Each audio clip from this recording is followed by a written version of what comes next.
self-preparation. Be ready for tomorrow by doing all that you can today, setting your goals. Set a goal that will make you stretch for what it will make of you to achieve it. What a brand new reason for setting goals. What an all-encompassing challenge to have a better vision of the future, to see what it will make of you to achieve it. So there you have the two components of positive self-direction. Number one, self-knowledge, knowing who you are and what you want to do with your life. And number two, self-preparation, getting ready for the opportunities before they come your way. You need both aspects for positive self-direction, figuring out who you are and what you want, and being prepared for the day you reach your goals, being ready, being worthy, becoming the person you need to be in pursuit of what you want. What good is an opportunity if you're not prepared to take advantage of it? It's no good. Won't do a thing for you. Be prepared. Self-preparation. The benefits are, number one, it moves you toward your goals, and number two, it refuels your ambition. Be prepared. Get ready. This method of self-preparation involves 3 steps. Step 1. Carefully consider where the next opportunity for reaching your goal will originate. Where will it come from? Will it come from networking with your colleagues? Will it come from reading the last book that you bought? The book that's still sitting on your shelf waiting to give you some answers? Will it come from you taking the time to think it out? Where will it come from?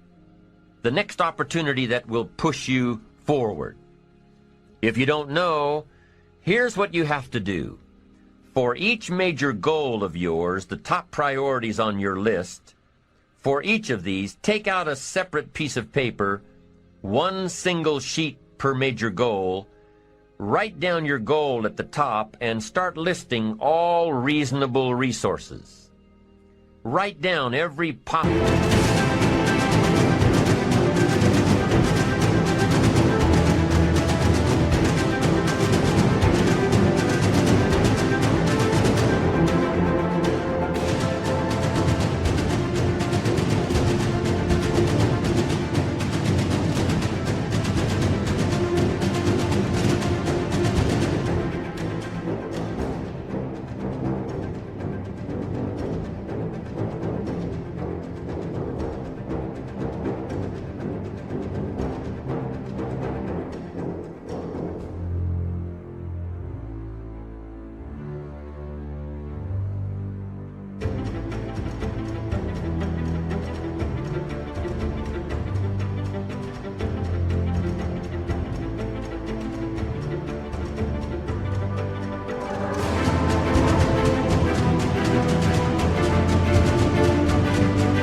place that you could find the opportunity to achieve this goal.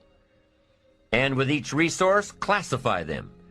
Ask yourself, is this resource a sure thing? A good bet?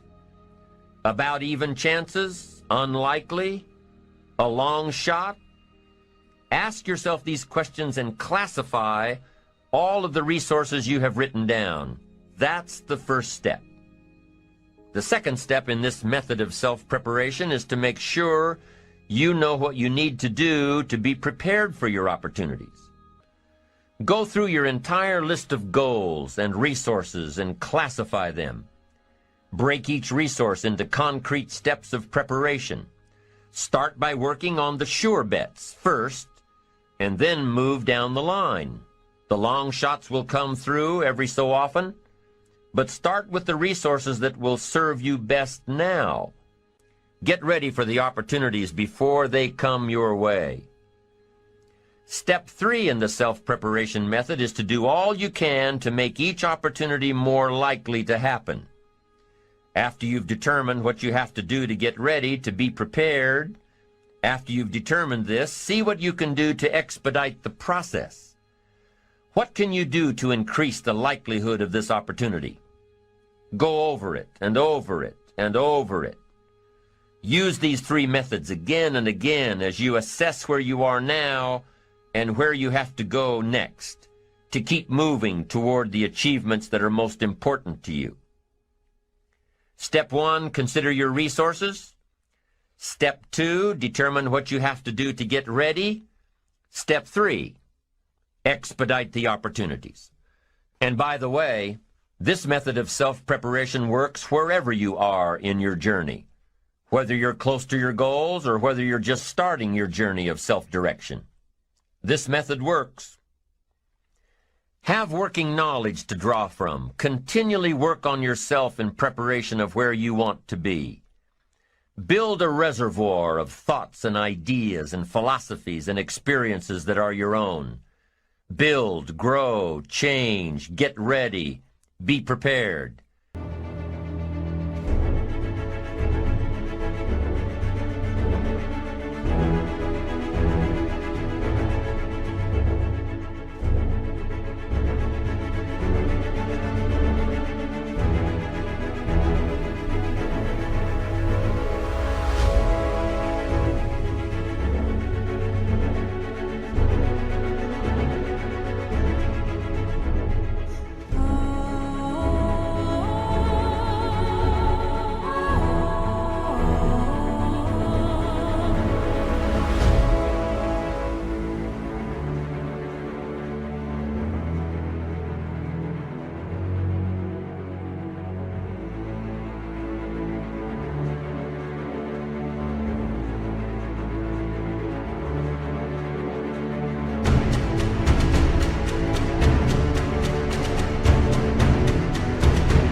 Be prepared for a life worth living.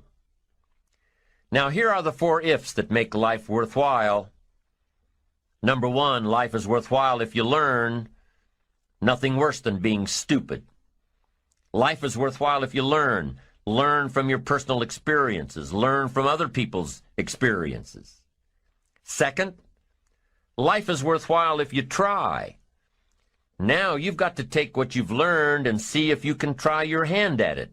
Someone says, well, you can't try, you have to do. No, you have to try. I put the bar up 2 feet and asked the kids who can jump 2 feet. I can, some say. I can't, some say. I don't know, some say. How are you going to know? You don't. You've just got to try. Just back off and run at it. How are you going to know if you don't try? Now, what if you knock the bar down? Does that mean you can't jump 2 feet? No. You have to what? Try it again. Of course, you have to try. Try it another way, but try. Try your hand at it. When the record book on you is finished, let it show your wins and your losses, but don't let the record book show that you didn't try. Next, life is worthwhile if you stay. You've got to learn to stay. Now, you don't have to stay forever. Just stay till you see it through. A guy builds a foundation, and then he wanders off somewhere and builds another foundation. He's got these foundations scattered all across the country. I mean, no walls, no roofs, just a bunch of foundations. Not a good reputation. Stay. You don't have to stay forever. Just stay to finish something. Don't fall into the trap of less than refined sophistication. Stay till it's over. The 4th if that makes life worthwhile, 1 is if you learn, 2 is if you try, 3 is if you stay, and 4th if that makes life worthwhile is if you care. Caring is a unique human experience that is so vital and so powerful and so all-encompassing and so far-reaching. If you care at all, you'll get some results.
If you care enough, you can get magnificent results.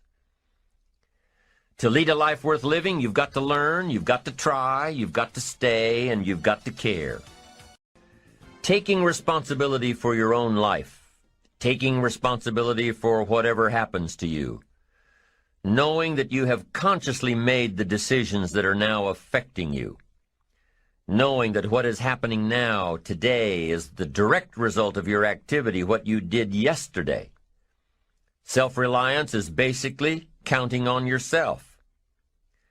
Now, being self-reliant doesn't mean you can't work with others or trust others. Self-reliance means counting on yourself, trusting yourself, being confident with yourself, being responsible to yourself, trusting your own instincts, trusting the conclusions that you have developed from your study of experiences and philosophies, taking the credit that is due you, learning from the mistakes that you have made, being self-reliant. Gestalt psychologists give an example of being self-reliant. They say that you're responsible for getting caught in the rain.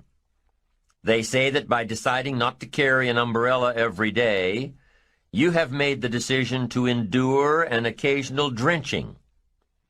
Translation: by not being prepared, you make the choice of getting caught in some of life's unpleasant circumstances.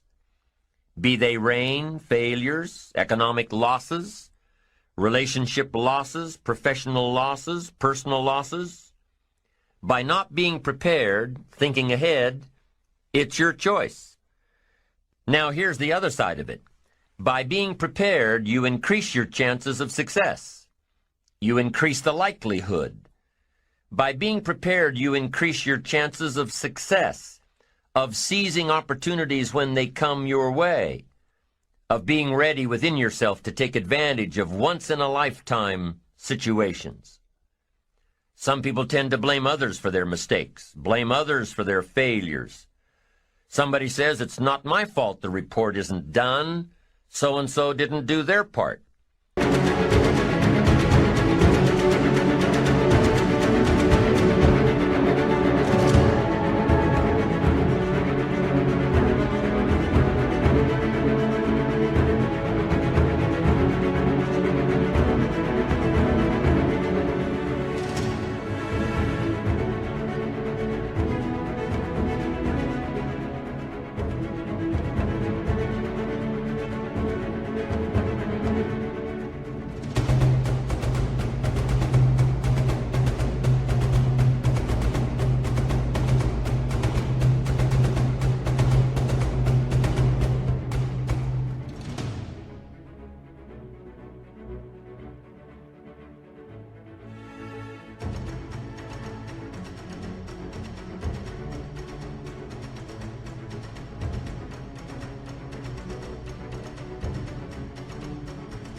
Of course it's your fault. It's your report, too. It's your responsibility to see that everyone you delegated work to does their part. Now, you can't control what others around you do, but it's in your own best self-interest, your enlightened self-interest, that you stay on top of things, especially if it's going to affect your future. You think your boss cares that John didn't do his part? You think he sees John as the bad guy? Of course not. All he sees is that the report isn't done, bottom line. Be responsible for the things that affect you. You can make sure you're more responsible by checking in with those people who are working with you, the people who make up your team. You can be more responsible by saying, "Hey, John, how are you doing with your part? Do you need some help? Can we put somebody else in here to help you finish?" Now, if John consistently doesn't handle his part, you've got to replace John. If he isn't doing his share, you've got to find somebody that will. Or what? It will negatively affect you. You can't wake up in the morning that the project is due hoping and wishing that John has done his part. No, you've got to be responsible because it's going to affect your career too. Now, my approach to my better future very early on in my career was to just go through the day with my fingers crossed. And I used to say something like, I sure hope things will change for the better. Then here's what I found out. They're not going to change. Somebody says, well then, how will my life ever change? Answer, when you change. When you change, when you get better, it'll get better. If you change, it'll all change. Don't put it on someone else. Hope that someone else will change it for you. Take responsibility for yourself. Take personal responsibility.